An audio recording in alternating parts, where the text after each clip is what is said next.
नमस्कार, मैं हूं आपके साथ रविक्षा शर्मा और आप देख रहे हैं नव बिहार 24 न्यूज। चलिए रुक करेंगे आज की मुख्य खबर की ओर। सेकंड के वक्फ अमेंडमेंट बिल जो काला कानून जो पास हुआ है इसके खिलाफ है, क्योंकि ये कहीं कहीं आप सोचिए कि संविधान विरोधी है और मुस्लिम विरोधी अब कानून लाया गया। आपने वापस लिया था क्योंकि वो देश विरोधी किसान विरोधी था, ये भी संविधान विरोधी और मुस्लिम विरोधी। तीसरा काला कानून एनआरसी सीए, उसके बाद 3 तलाक, फिर से एक काला कानून।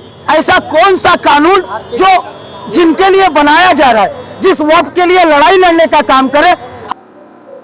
अररिया जिले में वक्त संशोधन कानून के खिलाफ आज मुस्लिम समुदाय ने जोरदार विरोध प्रदर्शन किया।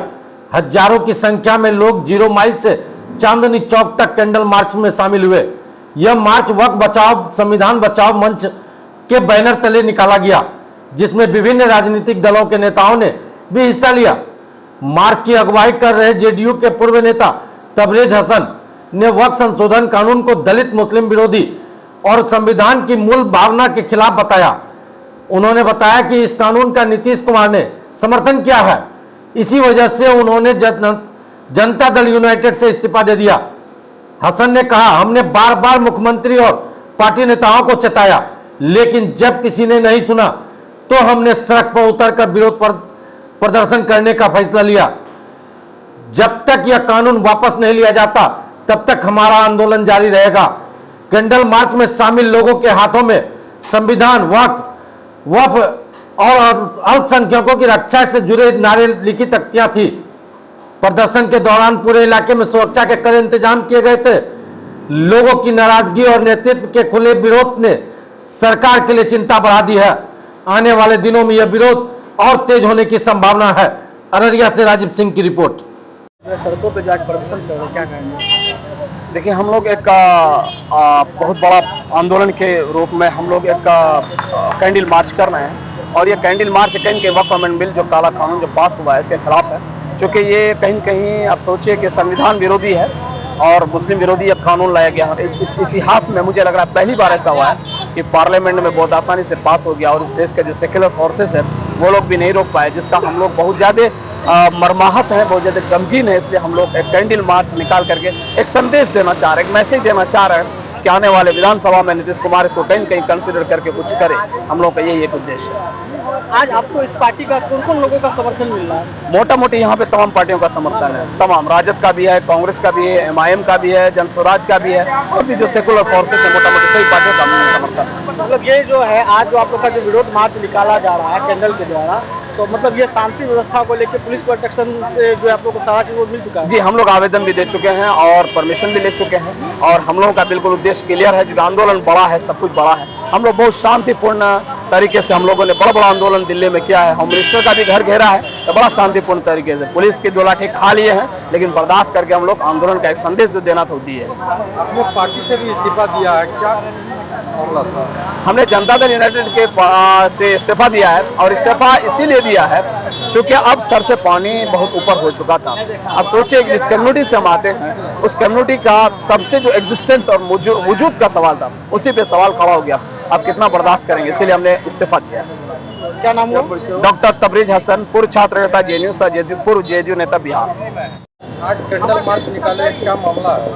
अभी कुछ देर में कैंडल मार्च निकलने वाला है। हमारा सरकार से मांग है, जिस तरह कृषि बिल को आपने वापस लिया था क्योंकि वो देश विरोधी किसान विरोधी था, ये भी संविधान विरोधी और मुस्लिम विरोधी लॉ है, इसको आप वापस लीजिए।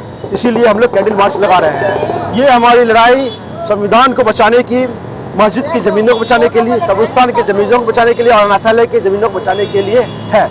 जब तक ये कानून वापस नहीं होता, गांव-गांव, चप्पा-चप्पा, गली-गली में प्रोटेस्ट होता रहेगा। हमें इस प्रोटेस्ट की राइट से, संवैधानिक राइट से कोई नहीं रोक सकता।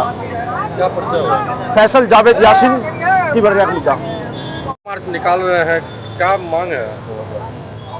फिर से तीसरा काला कानून एनआरसी सीए, उसके बाद 3 तलाक, फिर से एक काला कानून।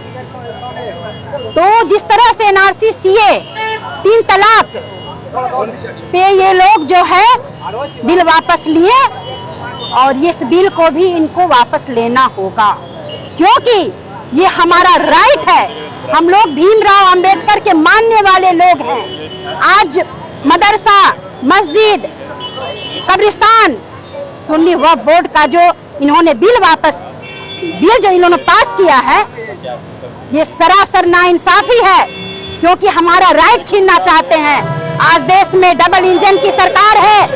आज आदरणीय मुख्यमंत्री कहाँ है? आज दलित विरोधी, मुस्लिम विरोधी ये जो बिल लेकर आए हैं, इनको हर हाल में हम लोग घुटने टेकने पर मजबूर करेंगे और इनको हर हाल में ये बिल को वापस लेना होगा। ये प्रोटेस्ट कहाँ से कहाँ तक चलेगा? ये प्रोटेस्ट आपको चांदनी चौक से, ये 0 माइल से चांदनी चौक तक हम लोग कैंडल मार्च निकाल रहे हैं शांतिपूर्ण तरीके से। शांतिपूर्ण तरीके से। जी आप बोलिए और कुछ। क्या परिचय हुआ? लवली नवाब, राष्ट्रीय जनता दल की महिला जिला अध्यक्ष। आज कैंडल मार्च में आप शामिल हुए हैं, क्या मामला है और क्या मांग है आप लोगों का? सर, ये कैंडल मार्च को जिसको लेकर हम निकल रहे हैं, ये मामला हमारे देश की सदन में हमारी अपनी सरकार ने एक ऐसा कानून प्रस्तावित किया, एक कानून जो लगभग रूप लेने की पूरी दशा दिशा को तय कर चुका है। वो कानून है वक्फ बोर्ड का। हम ये जानना चाहते हैं, हम सिर्फ ये समझने की कोशिश करेंगे, वो ऐसा कौन सा कानून जो जिनके लिए बनाया जा रहा है, जिस वक्फ के लिए लड़ाई लड़ने का काम करे। हम जानना चाह रहे हैं कि कौन से ऐसे नेता, कौन से ऐसे सांसद, कौन से ऐसे मंत्री जो इससे ताल्लुक रखते हैं। हम जानना चाहते हैं आदरणीय अमित शाह जी इससे ताल्लुक रखते हैं, गोगोई साहब इससे ताल्लुक रखते हैं, नरेंद्र मोदी जी इससे ताल्लुक रखते हैं। बहस तो उनसे नहीं हुई। आपको बहस कराना था तो शाहनवाज हुसैन साहब से कराए होते। आपसे अगर बहस कराना था तो आप मुख्तार अब्बास नकवी जी से कराए होते। आपको बहस कराना था तो अक़लियत के लोगों से कराए होते। आपको अगर बहस कराना था उस विभाग के लोगों से कराए गए होते, जिनके जीवन से, जिनके नस्लों से, जिनके पुश्तों से इसका लेना देना रहा है, जिनके लोगों ने अपनी अपनी जमीनें देकर वक्फ को दान करने का काम किए। अगर आपको वक्फ पर सवाल उठाना है तो वो सवाल उठाइए, उनकी जमीन गलत है, दान गलत है, दान पुण्य अगर गलत नहीं है, उनके बाप दादाओं ने, उनकी पुश्तों ने अगर इतनी बड़ी जमीन और इतनी सारी चीजों देने का काम किया तो कोई सरकारें तय नहीं कर सकती। और सरकार आज है, कल नहीं रहेगी। आज सरकार है, कल सरकार नहीं रहेगी। सरकार हमेशा बदलती है और नई सरकार के अनुसार नए कानून बनते हैं। ऐसे कई कानून बनेंगे, ऐसे कई कानून बिगड़ेंगे, लेकिन जिसका विरोध था उसका विरोध है और ये कानून बहुत ज्यादा दिनों तक नहीं चलेगा। 400 पार के नारे वाले 240 पे आ गए, अब इससे भी बुरी तरह हाल होगा। लेकिन ये कानून संविधान के अनुसार होना चाहिए और जो नवा बदलाव होगा उसमें उनसे बहस कीजिए। आप इकरा हसन से बहस कीजिए, आप इमरान प्रतापगढ़ी से बहस कीजिए, आप असउद्दीन ओवैसी साहब से बहस करिए। आप उनसे करिए जिनके हिस्से की बात है, जिनके लोगों की बात है। आप उनसे बात करिएगा नहीं, आप अपने अनुसार तय करिएगा। प्रोटेस्ट को बर्बाद मत कीजिए। अच्छा, इसको कोई बात नहीं, कोई बात ठीक, कोई बात। अब इसको उस पर रोक दीजिएगा, बाकी धीरे धीरे अपने अनुसार करेंगे। जितेंद्र यादव, जेडी यादव, सांसद सचिव सह प्रवक्ता।